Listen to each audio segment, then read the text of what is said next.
Hey guys, welcome to Tutorial Guru. Today we'll be learning how to delete multiple emails in Gmail, and now let's dive right in. Now to delete your multiple emails in Gmail, first open up your Gmail app on your phone. And after opening your Gmail app, guys, this kind of interface will appear. Now in order to proceed to delete multiple emails will be required to choose those emails. So tap and hold on one of the emails which you want to delete, and when the tick mark at the left side appears, you'll be able to select more emails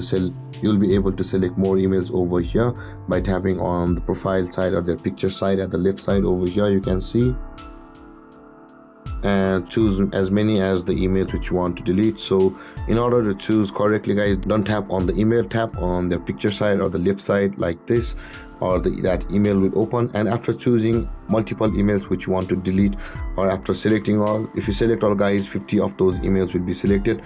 But if you scroll down more than 50, then you'll be able to select 100. And if you again scroll down then 100 to the bottom, you'll be able to select 150 like this. And after selecting your multiple emails which you want to delete, so let's do that again. Let's go back and let's select some of these, and let's do this. After selecting it, tap on the delete or the dumpster icon at the top right corner of the screen. Tap on delete or the dumpster icon, and then those mails will be deleted like this. And with that being said, guys, this is how you'll be able to delete multiple emails in Gmail. And if you have any confusions or questions regarding the topic, feel free to comment in the comment section below, and don't forget to like, subscribe, and hit that bell icon for more videos. Thank you for watching, guys. Peace.